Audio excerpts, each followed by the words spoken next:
हम लोग स्टार्ट करने चल रहे हैं मैट्रिक्स जो है एक्सरसाइज 3.1। और इस एक्सरसाइज में हम लोग दो क्वेश्चन सॉल्व कर चुके हैं, क्वेश्चन नंबर फर्स्ट और question number second.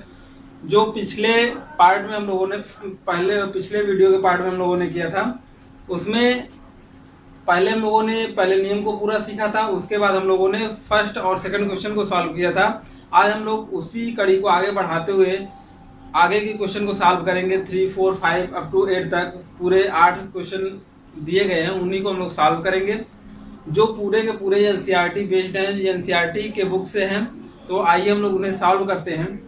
Question number third क्या है, यदि किसी आव्यूह में 18 अवयव हैं तो इसकी संभव कोटियां क्या हैं? यदि इसमें 5 अवयव हो तो क्या होगा? कहा गया है कि क्वेश्चन में यदि 18 इसमें अवयव दिए गए हैं तो इसकी आव्यूह की संभव कोटियां कितनी होगी? तो पिछली क्लास में हम लोगों ने समझा था, जाना था कि कोटियां क्या होती हैं। जैसे कोई आव्यूह दिया गया है आपको, यहाँ पर सपोज करिए यहाँ पर कोई मैट्रिक्स दे दिया गया 2, 4, 3, 1। तो इसकी अगर आपको कोटि पता करनी होगी तो यहाँ पर हम लोगों ने रो पता किया था, 1 रो 2 रो। यहाँ पर रो की नंबर कितने हो गए 2, और यहाँ पर कॉलम भी कितने हैं 2, तो कॉलम भी कितने हो गए 2। तो यहाँ पर कोटि जो हो जाएगी, ऑर्डर जो हो जाएगा वो कितना हो जाएगा 2 क्रॉस 2 का ऑर्डर हो जाएगा। तो इसी प्रकार से यहाँ पर हम लोगों से पूछ रहा है कि ऐसा कोई मैट्रिक्स जिसमें मेंबर कितने दिए गए हैं, 18 मेंबर दिए गए हैं, अवयवों की संख्या कितना दिया गया, 18 दिया गया है। तो अगर यहाँ पर अगर अवयव की बात किया जाए तो कितने अवयव, 1 अवयव, 2, 3 और 4 अवयव हैं। तो 4 अवयव दिए गए हैं, तो यहाँ पर 4 अवयव दिए गए, तो संभव कोटियां कितनी हैं 2 क्रॉस 2। या ऐसा भी हो सकता है कि हम लोग ऐसा भी बना सकते हैं 2, 4, 3, 1। तो यहाँ पर देखिए रो कितने हैं 1 और कॉलम कितने हैं 1, 2, 3 और 4। तो 1 क्रॉस 4 का क्या हो गया, ये कोटि हो गई। ऐसा भी हो सकता है कि 2, 4, 3, 1 ऐसा भी हो सकता है। तो इस प्रकार से यहाँ पर अगर कोटि की बात की जाए तो यहाँ पर रो देखिए 1, 2, 3 और 4। यहाँ पर कोटि कितनी हो गई 4, और रो कितने हुए 1, तो 4 इंटू 1 का क्या हो गया, ये कोटि हो गई। तो इस प्रकार से इसकी कई संभव कोटियां हम लोग बना सकते हैं। तो यहाँ पर कितने अवयव हमारे पास थे, अवयवों की संख्या हमारे पास सिर्फ 4 थी, लेकिन नहीं, अब हमारे से ये क्वेश्चन कहा गया है कि यदि अवयवों की संख्या टोटल 18 हो तो कितनी संभव कोटियां बनाई जा सकती हैं। तो यहाँ पर हमको एक पॉइंट ये देखना होगा कि ये सब आ कैसे रहे हैं, 4 क्रॉस 1, 1 क्रॉस 4, 2 क्रॉस 2। तो ये सब अगर हम देखें तो एक सिंपल सा हमें यहाँ पर लॉजिक समझ में आएगा। तो इसका फैक्टर, गुणनखंड, जैसे हम लोग 4 का गुणनखंड करना चाहते हैं तो पहला नंबर 1 इंटू 4 हो सकता है, या 4 इंटू 1 हो सकता है, या 2 क्रॉस 2 ये हो सकते हैं। इतने संभव कोटियां बनाई जा सकती हैं। तो किसी का भी अगर हमको संभव कोटियां ज्ञात करनी होंगी तो हमको पहले क्या करना होगा, उसका फैक्टर, वही फैक्टर ही उसका क्या कहलाएगा, पॉसिबल ऑर्डर कहलाएगा, संभव कोटियां कहलाएंगी। तो आइए देखते हैं कि यहाँ पर जो हमसे पूछा गया 18 अवयव जो होंगे उसकी संभव कोटियां कैसे होंगी। तो आइए देखते हैं। अवयवों की कुल संख्या बराबर कितने दिए गए 18। तो संभव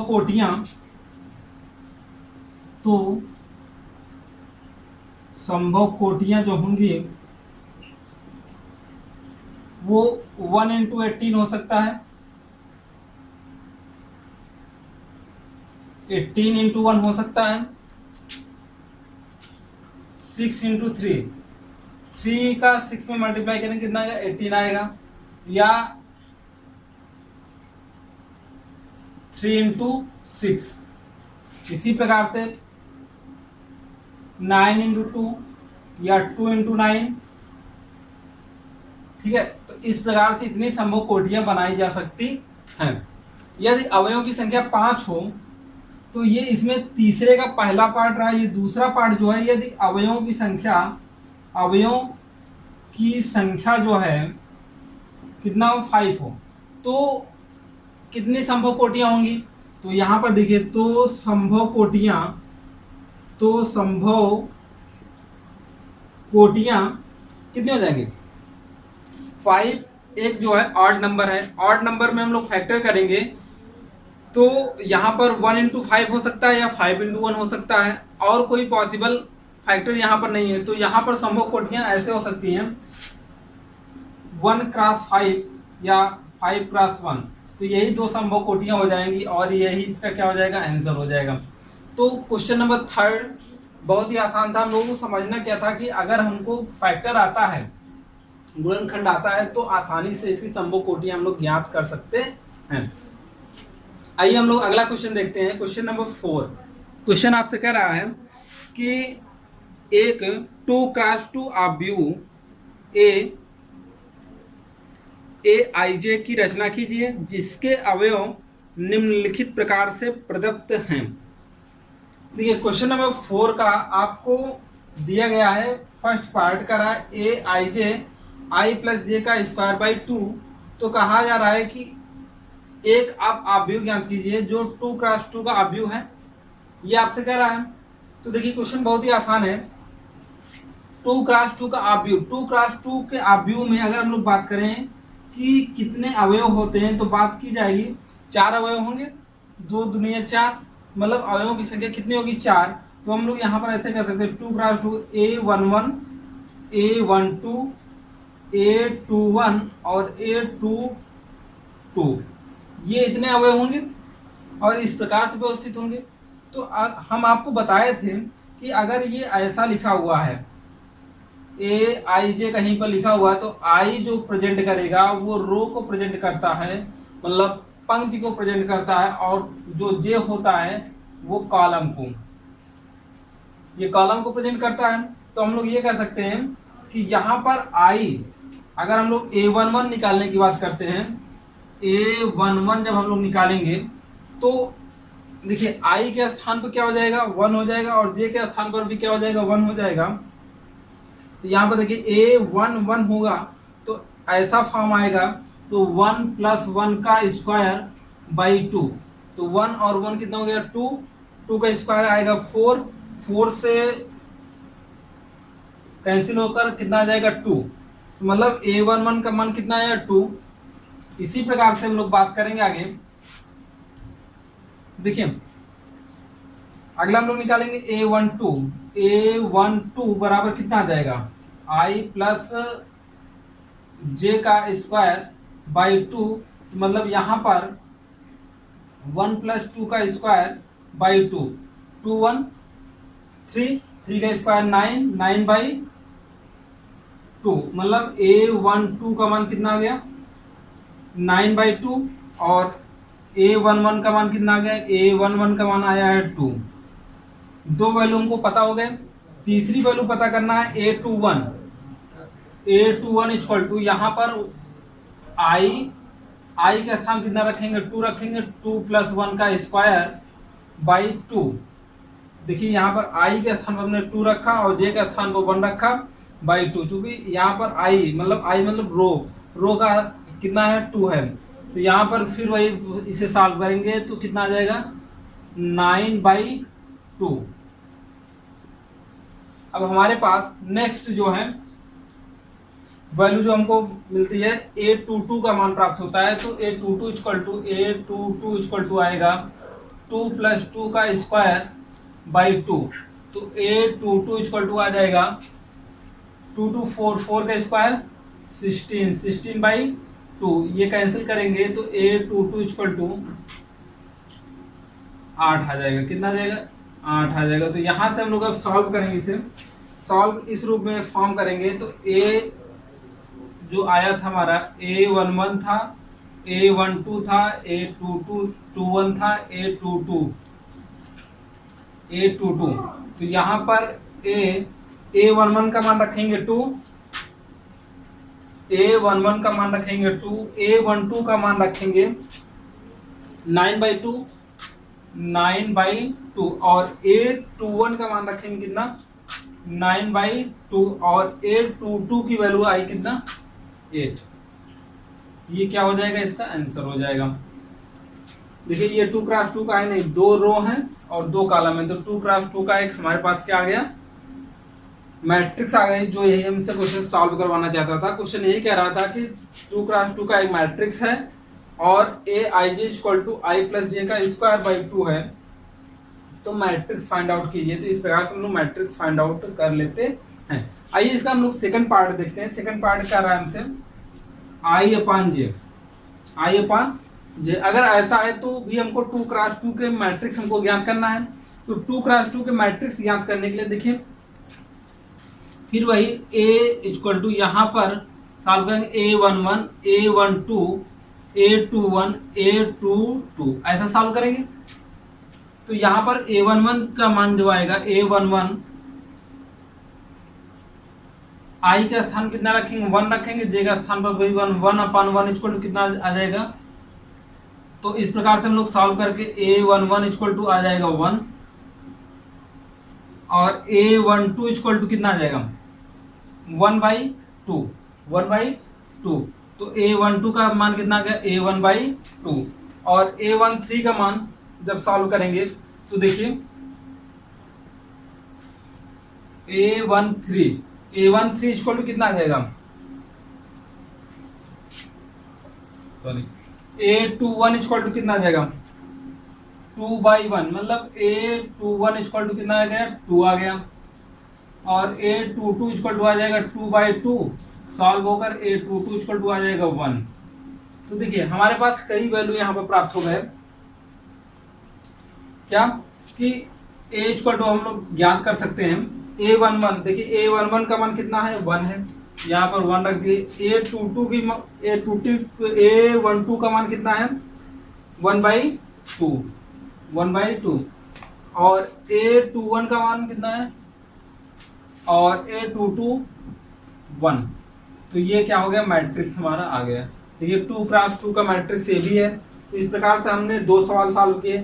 देखिए तीसरा पार्ट भी यही कर रहा है कि आप 2x2 का एक मैट्रिक्स सॉल्व कीजिए और ये मैट्रिक्स बहुत ही आसान है। देखिए जैसे हम लोगों ने पहला क्वेश्चन सॉल्व किया, दूसरा इसका सॉल्व किया, तीसरा भी इसी प्रकार से है। तो मैट्रिक्स हमारी क्या बन जाएगी a11 a12 a22 और a21 और a22, ये मैट्रिक्स बन जाएगा। और यहाँ पर हम लोग सॉल्व करेंगे a11 फिर a12 फिर a21 और a22 का मान ज्ञात करेंगे। तो पहला मेंबर जब हम लोग निकालेंगे a11, तो देखिए i के स्थान पर हम लोग रखेंगे कितना 1 और j का स्थान पर भी 1 रखेंगे। तो 1 प्लस 2 इंटू 1 का स्क्वायर बाई कितना हो जाएगा 2। तो 2 और 1 ये कितना हो जाएगा 3 हो जाएगा, 3 की स्क्वायर 9/2। तो इस प्रकार से 9/2 हो जाएगा। और a12 इक्वल टू कितना आ जाएगा 1 प्लस 2 इंटू 2 का स्क्वायर बाई कितना हो जाएगा 2 हो जाएगा। तो कितना हो जाएगा 2 2 जा 4 4 1 5 5 की स्क्वायर 25/2। a12 का मान इतना आ गया।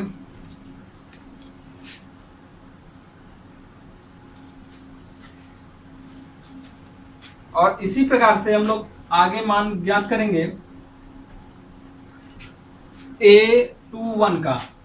a21 इक्वल टू कितना हो जाएगा, अगर हम लोग बात करेंगे तो a21 देखिए यहाँ पर रखेंगे 2 और यहाँ पर रखेंगे 1। तो 1 प्लस 2 इंटू 1 का स्क्वायर बाई 2। तो ये सॉल्व होकर आएगा a21 इक्वल टू कितना हो जाएगा 2 जो 1 2 और यहाँ पर 3 का स्क्वायर 9 हो जाएगा, 9/2 9/2 आ गया a21 का मान। और यहाँ पर a22 की वैल्यू देखना है। a22 की जो वैल्यू आएगी a22 इक्वल टू देखिए यहाँ पर 2 रखेंगे और यहाँ पर भी, तो 2 प्लस 2 इंटू 2, तो यहाँ पर बाई 2। तो इसे सॉल्व करेंगे a22 2 2 जा 4 4 2 6 6 का स्क्वायर 36/2। इसे सॉल्व करके करेंगे तो ये कितना आ जाएगा 18 आ जाएगा।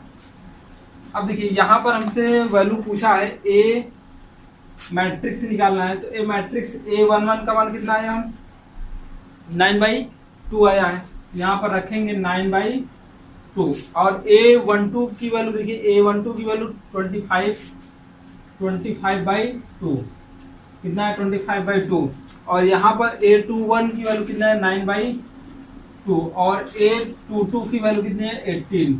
तो इस प्रकार से ये क्या हो जाएगा मैट्रिक्स हो जाएगा सॉल्व हमारा। तो इस प्रकार से हम लोगों ने चौथे क्वेश्चन को 4 नंबर क्वेश्चन को क्या किया सॉल्व किया। आपको दिख रहा होगा कि इस क्वेश्चन में कुछ करना नहीं था, सिर्फ हमको मेंबर पता करने थे और आई और जे का स्थान उस मेंबर की वैल्यू को क्या करना था पुट करना था और आसानी से वो वैल्यू मैट्रिक्स में रखकर हम लोग आसानी से उसे सॉल्व कर सकते थे। ओके, अब आइए हम लोग देखते हैं next number question 5 number question जो है बहुत ही आसान है। दिया गया है कि एक 3x4 आव्यूह की रचना कीजिए जिसके अवयव निम्नलिखित प्रकार से प्राप्त हैं। पहला नंबर कह रहा है A I J equal to half mod of -3i plus J और दूसरा नंबर कह रहा है कि A I J equal to 2i minus J. आइए हम लोग इसे सॉल्व करते हैं। देखिए क्वेश्चन नंबर 5 का फर्स्ट कह रहा है कि हमारे पास मैट्रिक्स जो है वो 3x4 का होना चाहिए, मतलब रो की संख्या कितनी होनी चाहिए 3 होनी चाहिए और कॉलम की संख्या 4 होनी चाहिए। अगर ऐसा है तो यहाँ पर आपको सॉल्व करके बताना है कि एक मैट्रिक्स ए आई जे जो है वो हाफ -3i प्लस जे के रूप में है, तो यहाँ पर मान क्या होगा मैट्रिक्स का। तो देखिए यहाँ पर हमारे पास मेंबर कितने होंगे, पहला नंबर ये सॉल्व करना होगा। तो अवयवों की संख्या जो होगी वो कुल अवयव बराबर क्या होगा, अवयव इक्वल टू हो जाएगा कोटि कितना है 3x4 का है, तो अवयव की संख्या कितनी हो गई 12 हो गई, अर्थात मतलब 12 अवयव होंगे। लेकिन अगर देखा जाए जो अवयव होगा वो कैसा होगा तो इसे देखने के लिए हम लोग बात करेंगे। देखिए A11 A12 कितने 4 कॉलम होने चाहिए, तो first column second column A13 A14 4 column और रो में 3 रो होने चाहिए, A21 A22 A23 और A24 और थर्ड नंबर में A31 A32 A33 और A34। इस प्रकार से आप देख रहे होंगे कि मेंबर इसमें कितने हैं 1 2 3 4 5 6 7 8 9 10 11 और 12। मेंबर की संख्या कितनी होगी 12 हो गई। और देख रहे हैं कि रो 1 2 और 3, रो की संख्या कितनी है 3 और कॉलम की संख्या कितनी है 4। तो इस प्रकार से हमारे पास एक मैट्रिक्स प्राप्त हुआ है जिसमें रो की संख्या कितनी है 3 है और कॉलम की संख्या कितनी है 4 है। तो इसे हम लोग क्या करेंगे, जैसे क्वेश्चन नंबर 4 को सॉल्व किए थे उसी प्रकार से इसी क्वेश्चन को भी हम लोग सॉल्व करेंगे।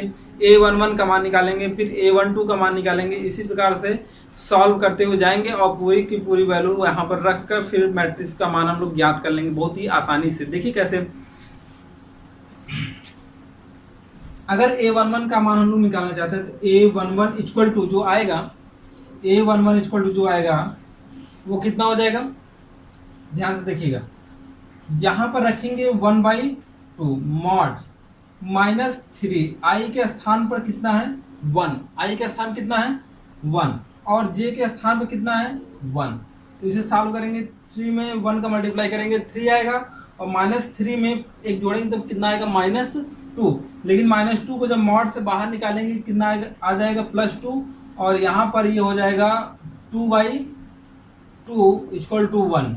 तो A11 का मान कितना आया हमारे पास 1 आ गया, A11 का मान कितना आ गया 1 आ गया। इसी प्रकार से A12 का सॉल्व करते हैं, A12 इक्वल टू आ जाएगा हमारे पास 1/2 मॉड ऑफ -3 इंटू 1 और जे का स्थान कितना आ जाएगा 2, जे का स्थान कितना आ जाएगा 2 आ जाएगा।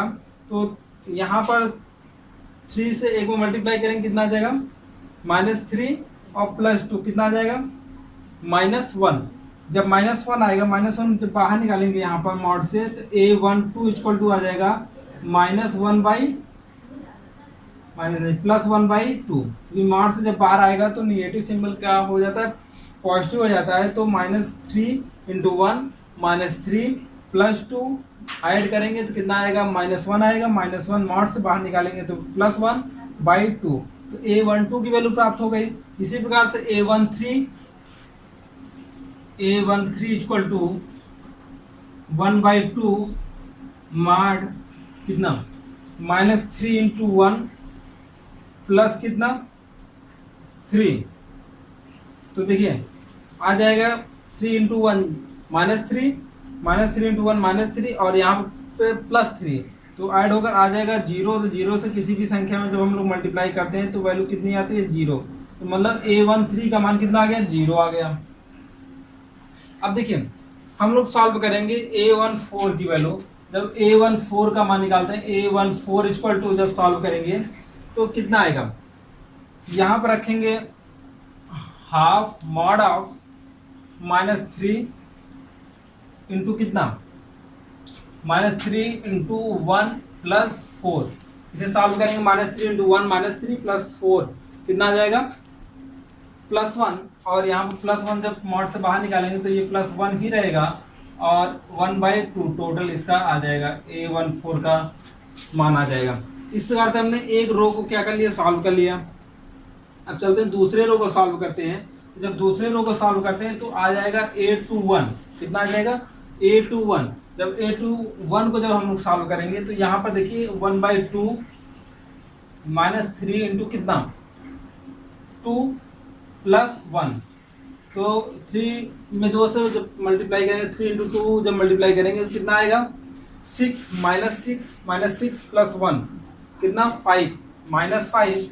जब इसे हम लोग बाहर निकालेंगे A21 इक्वल टू -5/2 और ये जब बाहर आएगा तो ये प्लस हो जाएगा तो +5/2 या प्लस ना भी लिखे तो कोई दिक्कत नहीं है 5/2 आ गया।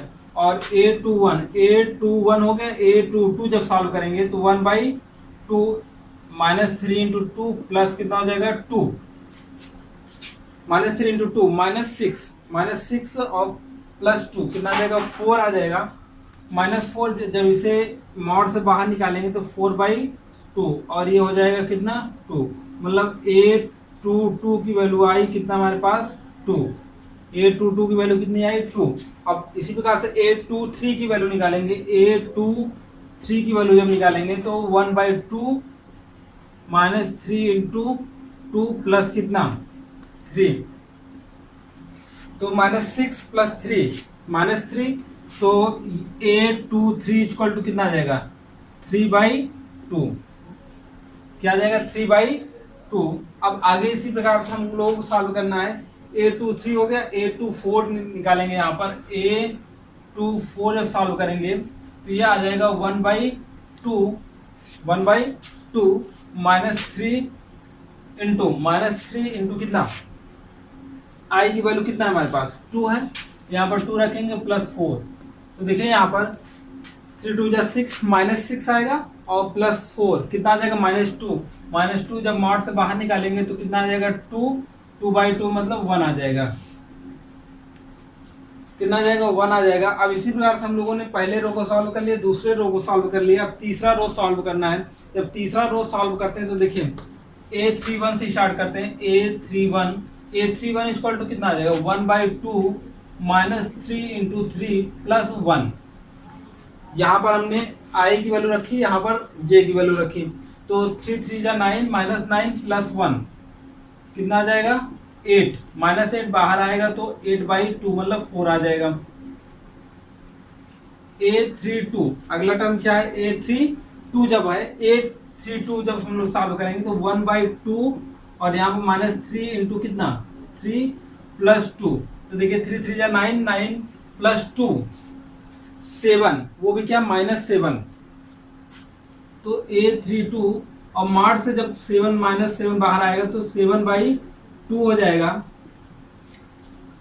A33 अगला टर्म क्या है A33 इक्वल टू आ जाएगा 1/2 -3 इंटू 3 प्लस 3।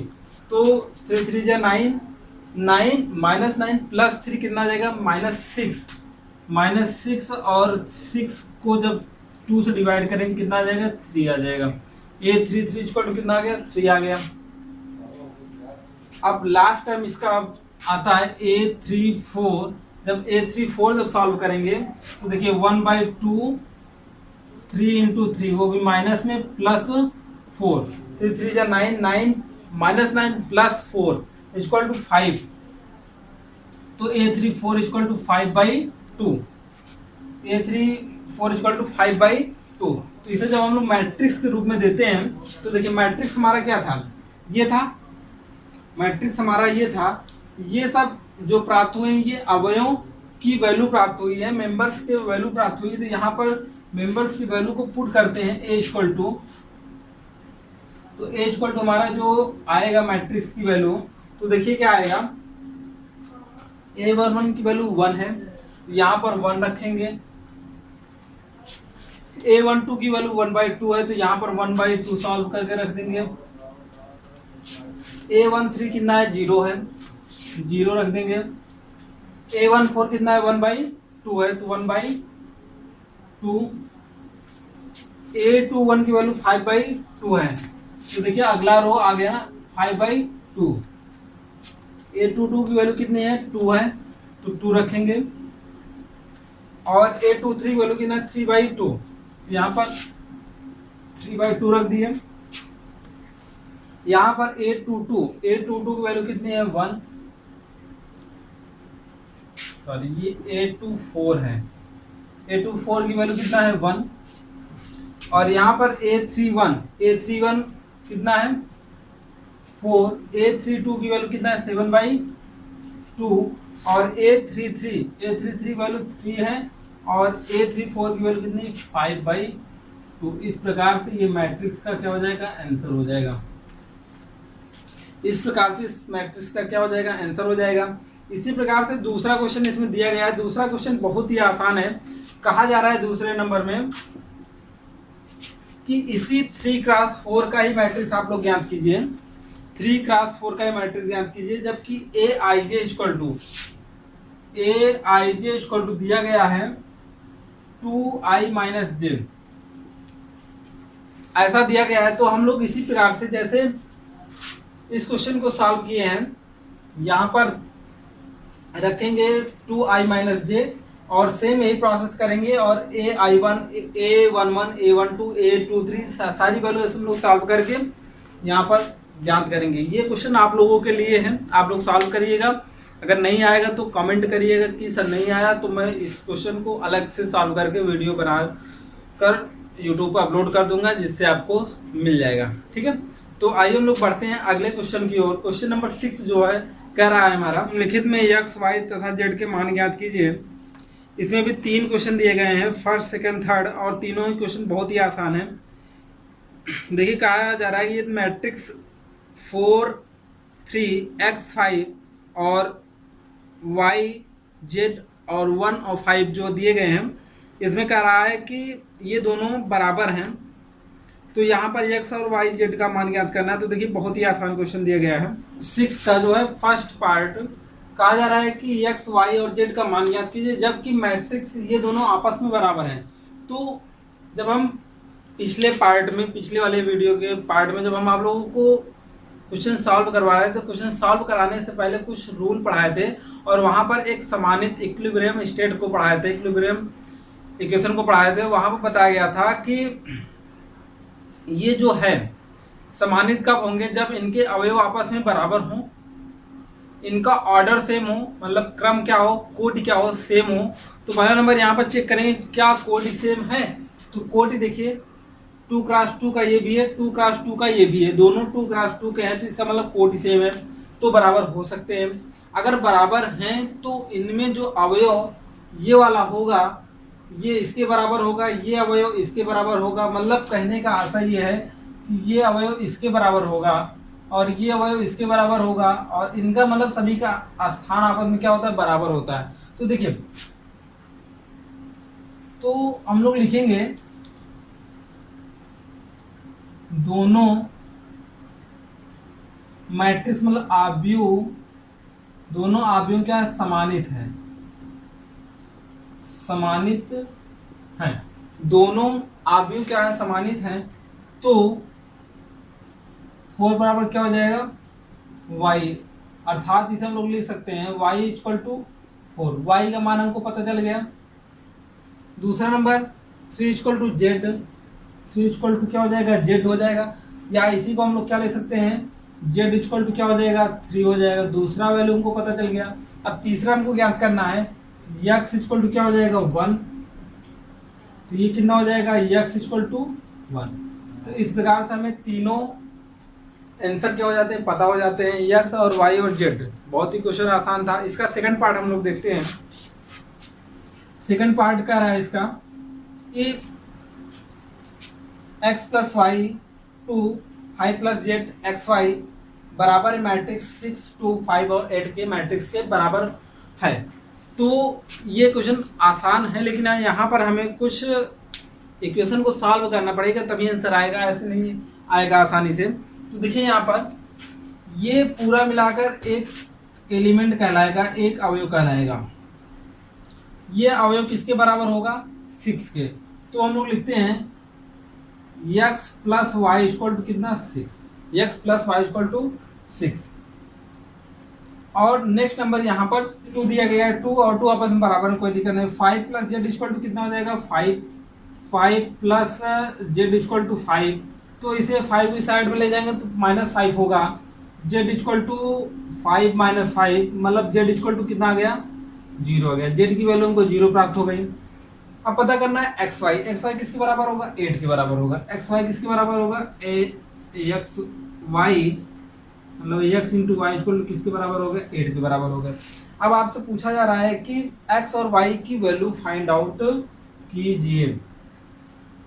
तो देखिए यहाँ पर हम लोग इसे सॉल्व करने के लिए या तो क्वाड्रेटिक इक्वेशन का प्रयोग कर सकते हैं या तो हम लोग ऐसा भी सॉल्व कर सकते हैं, हमें कहीं से x माइनस वाई का मान पता हो जाए तो आसानी से सॉल्व किया जा सकता है। देखिए कैसे, x minus Y equal to under root X plus Y का whole square, X plus Y का whole square minus 4xy minus 4xy। इसे जब सॉल्व करेंगे तो x माइनस वाई के बराबर ही आएगा। तो ये फॉर्मूला है, ये फॉर्मूला आप लोग लर्न कर लीजिए, x minus Y equal to this. तो यहाँ पर देखिए x minus Y equal to x y की वैल्यू जब रखेंगे x plus y equal to 6 का स्क्वायर माइनस 4 एक्स वाई की वैल्यू कितना है 8, तो यहाँ पर रखेंगे 8।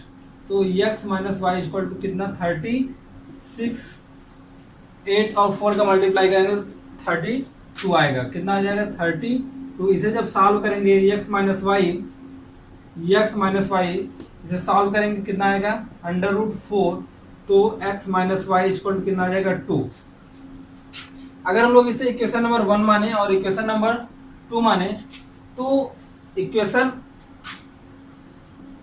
1 और इक्वेशन 2 को जब हम लोग ऐड करते हैं, समीकरण 1 और समीकरण 2 को जब जोड़ते हैं तो क्या आएगा यहाँ पर देखिए x plus y equal to कितना दिया गया है 6 दिया गया है और x minus Y equal to कितना दिया गया 2 दिया गया। दोनों को ऐड करते हैं तो ऐड करने पर ये क्या हो जाएगा कैंसिल हो जाएगा, x कितना हो जाएगा 2x आ जाएगा और ये कितना आ जाएगा 8। तो x इक्वल टू कितना आ जाएगा 4 आ जाएगा। x की वैल्यू कहीं पर भी यहाँ पर रख दीजिए इक्वेशन नंबर 3 में। x का मान समीकरण 3 में रखने पर कहीं पर समीकरण 1, 2, 3 कहीं पर भी रख देंगे तो y का मान ज्ञात हो जाएगा। और एक्स वाई इक्वल टू 8 दिया गया है तो 8 अपान एक्स की वैल्यू कितना है 4, 8/4 मतलब y इक्वल टू कितना आ गया 2। तो देखिए x की वैल्यू कितना आया 4, y की वैल्यू कितना आया 2 और z की वैल्यू जो आया 0। ये क्या हो जाएगा आंसर हो जाएगा। इस प्रकार से क्वेश्चन बहुत ही आसान था। बस यहाँ पर हमको क्या पता करना था, इक्वेशन पता करना था, इक्वेशन को सॉल्व करना था और आंसर आपके सामने था। तो क्वेश्चन नंबर 6 का हम लोग फर्स्ट पार्ट सेकंड पार्ट कर चुके हैं। थर्ड पार्ट देखिए कैसे सॉल्व होगा। थर्ड पार्ट है वो बहुत ही आसान है। ऐसे देखिए सम्मानित करने का मतलब है कि ये टोटल किसके बराबर होगा 9 के बराबर होगा। तो x plus y plus z equal to कितना हो गया 9 हो गया। Second number x plus z equal to कितना हो गया 5 हो गया। इक्वेशन फर्स्ट, इक्वेशन सेकंड और यहाँ पर y plus z equal to कितना हो जाएगा 7 हो जाएगा। ये इक्वेशन नंबर 3 हो गया। हमको ज्ञात करना है एक्स वाई और जेड का मान ज्ञात करना है। तो देखिए बहुत ही आसान है ये। अगर हम लोग एक्स प्लस जेड मतलब इक्वेशन नंबर फर्स्ट में एक्स प्लस जेड की वैल्यू पुट कर दें तो यहाँ पर लिखेंगे समीकरण 1 में समीकरण 2 का मान रखने पर, जब समीकरण 1 में समीकरण 2 का मान रखते हैं तो देखिए इसे हम लोग ऐसा भी तो लिख सकते हैं x plus z plus y equal to 9 और x प्लस जेड की वैल्यू कितना है 5, यहाँ पर 5 रखते हैं, y इक्वल टू 9 तो y इक्वल टू 9 माइनस 5 तो y इक्वल टू कितना आ जाएगा 4 आ जाएगा। y की वैल्यू हमको पता चल गई। जब हमको y की वैल्यू पता चल गई तो z की वैल्यू पता किया जा सकता है। तो यहाँ पर देखिए y की वैल्यू, y का मान समीकरण 3 में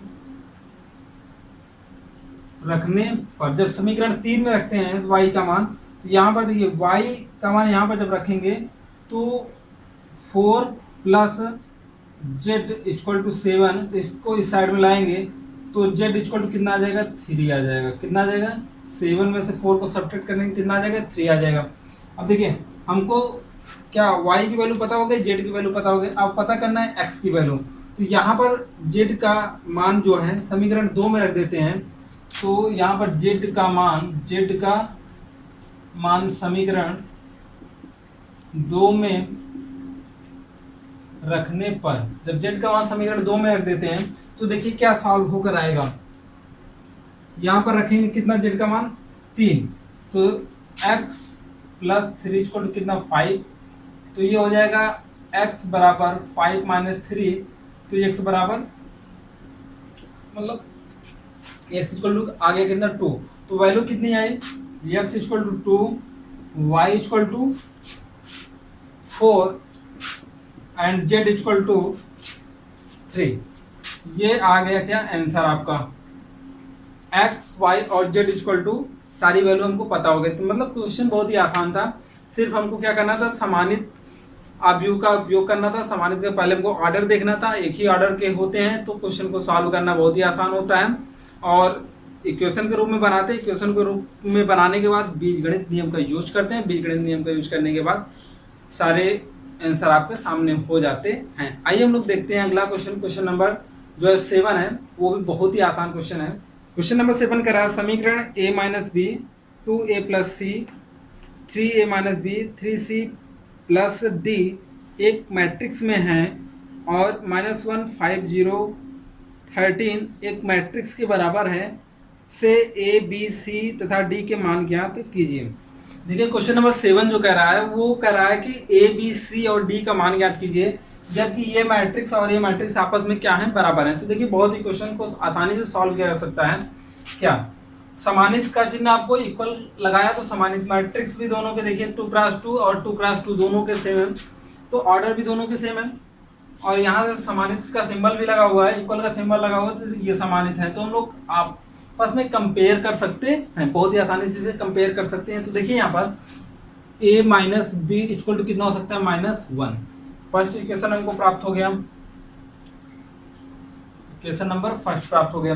अब देखिए 2a minus C equal to कितना ले सकते हैं 5 ले सकते हैं। 2a minus C equal to कितना ले सकते हैं 5 ले सकते हैं। आप पहले इसे भी ले सकते हैं 2a minus b equal to 0, ये भी क्वेश्चन आपको प्राप्त हो सकता है सेकंड नंबर पे, चाहे जो पहले आप ये ले लीजिए चाहे ये ले लीजिए अलग अलग। अब देखिए यहाँ पर 2a minus b equal to कितना हो जाएगा 0 के बराबर हो जाएगा, इक्वेशन नंबर 3 हो जाएगा। और अगला जो आएगा 3c plus D equal to कितना आ जाएगा 13, इक्वेशन नंबर 4। यहाँ पर हम लोगों को 4 अननोन वैल्यू फाइंड आउट करनी है और इक्वेशन भी हमारे पास कितने हैं 4 हैं। जब ऐसा केस आता है तो क्वेश्चन को सॉल्व करना बहुत ही आसान होता है। तो देखिए यहाँ पर इसे हम लोग सॉल्व कैसे करेंगे, बहुत ही आसान तरीके से सॉल्व करना है। a minus b equal to -1 और यहाँ पर 2a minus b equal to 0। अगर आप लोग देख रहे होंगे माइनस बी और माइनस बी दोनों में है, अगर इन दोनों इक्वेशन को हम लोग सब्ट्रैक्ट कर दें, घटा दें, तो आसानी से इसे सॉल्व किया जा सकता है। तो समीकरण यहाँ 3 से समीकरण 1 को क्या कर देते हैं, हटा देते हैं। तो देखिए समीकरण 3 माइनस समीकरण 1, तो यहाँ पर ये आएगा 2a minus b equal to 0। अगला आ जाएगा a minus b equal to -1। इसे हम लोग जब सॉल्व करेंगे माइनस और इसका अपोजिट सिंबल प्लस, और यहाँ पर भी इसका अपोजिट सिंबल प्लस हो जाएगा, तो ये b और प्लस माइनस b कैंसिल हो जाएगा। तो ये आ जाएगा कितना a, 2a में से a घटेगा तो आएगा कितना a, और यहाँ पर आ जाएगा 1। तो मतलब कहने का आशा है a इक्वल टू वैल्यू हो गई हमारी a इक्वल टू हो गया 1। तो a का मान हमको पता चल गया। अब आगे इसे जब हम लोग सॉल्व करते हैं तो अभी b, c और d का मान पता करना है।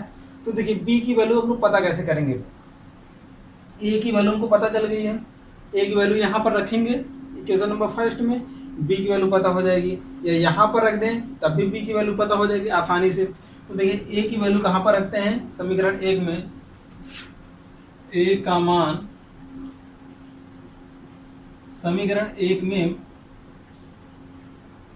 रखने पर, जब समीकरण 1 में रखते हैं a का मान तो क्या आएगा, देखिए इक्वेशन नंबर -1 दिया गया है, यहाँ पर रखेंगे a की वैल्यू कितना आया 1 माइनस बी इक्वल टू -1, तो b इक्वल टू कितना आ जाएगा, -1 इधर आएगा तो 1 + 1, b इक्वल टू कितना आ जाएगा 2।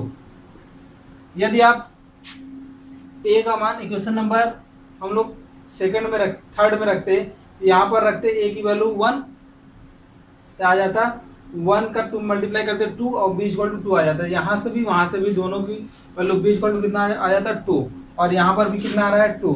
तो आसानी से इसे हम लोग सॉल्व कर सकते हैं। तब आसानी से सॉल्व कर सकते हैं। अब देखिए हमको a की वैल्यू पता चल गई, b की, अभी 2 अननोन वैल्यू c और d ज्ञात करना है। c और d देखिए बहुत आसानी से ज्ञात होंगे।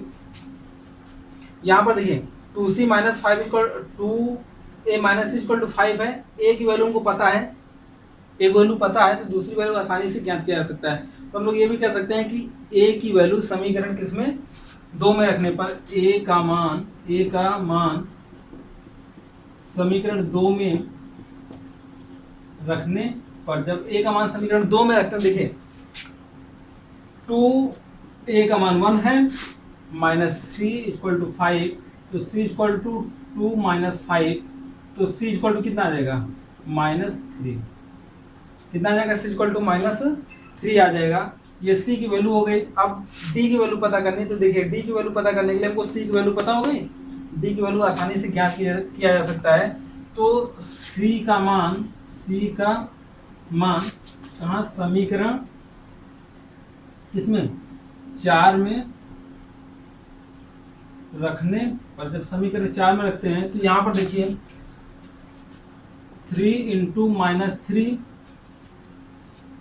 प्लस d इक्वल टू कितना 13 दिया गया है, तो d इक्वल टू देखिए 13, 3 3 जा 9, और इधर आएगा +9 हो जाएगा, d इक्वल टू कितना आ जाएगा 21, 22, जब 13 में 9 जोड़ेंगे कितना आएगा 22 आ जाएगा। इस प्रकार से हमें देखिए a, b, c और d की वैल्यू यहाँ तो हो जाती है। ठीक है, इस प्रकार से हम लोग इसे आसानी से सॉल्व कर सकते हैं। आइए देखिए हम लोग अगला क्वेश्चन पढ़ते हैं। देखिए क्वेश्चन नंबर जो 8 कह रहा है, क्वेश्चन नंबर 8 कह रहा है कि a equal to aij m cross n एक वर्ग आव्यूह है, तो आपको दिया गया है, ऑप्शन दिए गए हैं m n, b दिया गया है m, c दिया गया है m cross m equal to n, और d नंबर दिया गया है आपको कोई नहीं।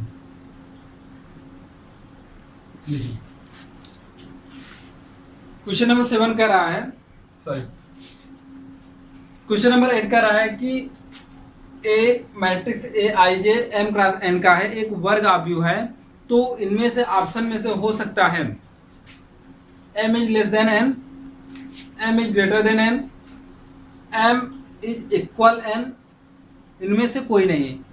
तो अब देखिए जब वर्ग आव्यूह एक स्क्वायर मैट्रिक्स होता था तो क्या होता था उसमें, जैसे यहाँ पर A11 A12 A22 और A21 A22 ऐसा होता था।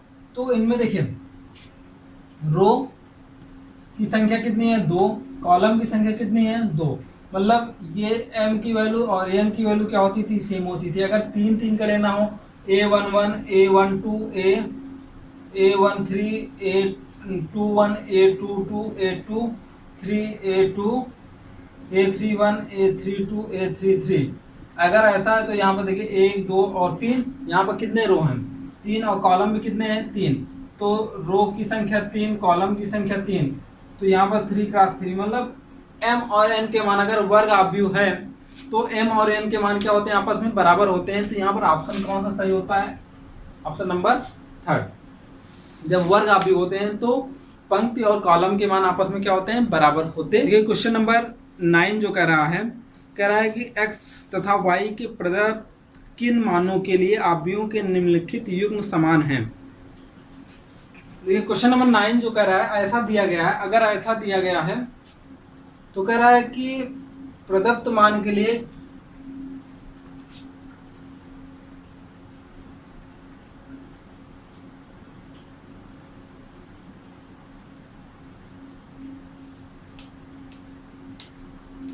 देखिए क्वेश्चन नंबर 9 जो दिया गया है ऐसा दिया गया है, यहाँ पर एक आव्यूह दिया गया है और दूसरी आव्यूह कह रहा है ये दोनों समानित हैं। तो कह रहा है कि x y के यहाँ पर मान जो ऑप्शन में दिए गए हैं, ऑप्शन A B C और D बना के दिए गए हैं, क्या उनमें से कोई मेल खाता है कि नहीं। तो आइए हम लोग सॉल्व करते हैं, देखते हैं कि मेल खाता है कि नहीं। तो देखिए इसे जब सॉल्व करेंगे 3x + 7 = 0 आएगा, तो x = आ जाएगा -7/3, 7 इधर आएगा माइनस में आएगा और 3 डिवाइड में चला जाएगा। और इसी प्रकार से जब y + 1 को सॉल्व करते हैं तो y + 1 = सॉल्व करेंगे 8, तो y = कितना आ जाएगा -1 इस साइड में आएगा, तो y = कितना आ जाएगा 7। y के लिए एक ही मान निकाला जा सकता है, जबकि देखिए x के लिए 2 - 3x = कितना लिखा जा सकता है 4, तो -3x = 4 - 2, तो -3x = 2, तो x बराबर -2/3। यहाँ पर देखिए x का मान 7/3 आया है, जबकि x का मान 2/3 आया है। तो कहने का मतलब क्या यह पॉसिबल है कि x का मान एक ही क्वेश्चन में 2 हो जाए, ऐसा कभी पॉसिबल नहीं है। तो यहाँ पर हम लोग ये कर सकते हैं कि अगर x का मान 2 पॉसिबल नहीं है तो ये क्या हो जाएगा, अद्वितीय हल नहीं होना चाहिए। मतलब किसी भी समीकरण में एक ही मान, x का एक ही मान होना चाहिए, y का एक ही मान होना चाहिए, तो वेरिएबल वैल्यू नहीं सॉल्व होनी चाहिए। तो यहाँ पर y का मान तो मिल रहा है लेकिन x के मान ये दे रहा है और ये वाला नहीं दे रहा है। तो हम लोग इनमें से जो ऑप्शन है नन ऑफ दीज का ऑप्शन 3rd नंबर लगाएंगे।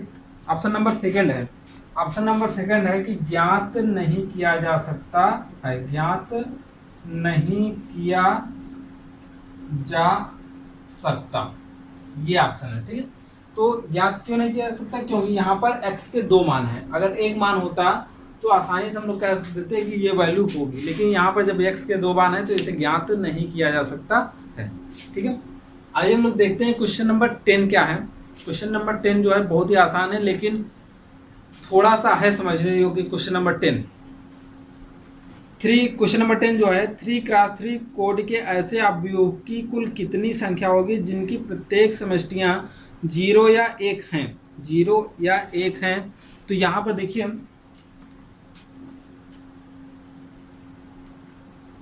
क्वेश्चन नंबर जो 10 कह रहा है 3x3 की कितनी समष्टियां हो सकती हैं जो जिसमें 0 और 1 हो, 0 तथा 1 के अवयव में क्रमचयों की संख्या कितनी है 2 है, 1 और 0 और 1 2 हो गए, और कुल अवयव में कितने हैं 3x3 का है तो कितना हो जाएगा 9। तो कुल समष्टियां कितनी हो जाएंगी, कुल संभव समष्टि जो हो जाएगी वो कितनी हो जाएगी 2 कितनी बार 9 टाइम्स, या इसे 2 पावर 9 कर सकते हैं। इसे जब सॉल्व करेंगे तो 512 आ जाएगा इसका आंसर। तो ये इस प्रकार से सॉल्व होगा। तो ध्यान देना थोड़ा सा, ये परमुटेशन और कॉम्बिनेशन का थोड़ा मिला हुआ रूप है। तो क्लास 11 आप लोग पढ़कर आए होंगे परमुटेशन और कॉम्बिनेशन, तो वहां से आप लोगों को समझ में आ रहा होगा। अदरवाइज अगर नहीं पढ़ेंगे तो नहीं समझ में आ सकता है। अगर नहीं पढ़े तो पहले परमुटेशन और कॉम्बिनेशन थोड़ा सा टॉपिक जान लें, फिर वहां पर ये क्वेश्चन आएंगे तो आसानी से समझ में आ जाएगा। चलिए आज आप लोगों का ये टॉपिक जो है 3.1 खत्म होता है। अगले वीडियो में हम लोग बात करेंगे 3.2 के बारे में बात करेंगे, और 3.2 पढ़ने से पहले हम लोग बहुत सारे नियम पढ़ेंगे जिससे 3.2 लगाना। जिस प्रकार से हम लोग 3.1 जब सॉल्व कर रहे थे उससे पहले बहुत सारे नियम पढ़े थे। नियम पढ़ने के बाद ये क्वेश्चन लगाना बहुत ही आसान हमको लगा। उसी प्रकार से जब 3.2 पढ़ेंगे तो क्वेश्चन को लगाना आसान कब होगा, जब हम लोग नियम पढ़ेंगे। तो पहले हम लोग नियम पढ़ेंगे, फिर 3.2 का कुछ पार्ट करेंगे, वो भी हम लोग 2 पार्ट में कवर करेंगे। जैसे ये 2 पार्ट में कवर किए थे उसी प्रकार से वो भी 2 पार्ट में कवर करेंगे। ठीक है।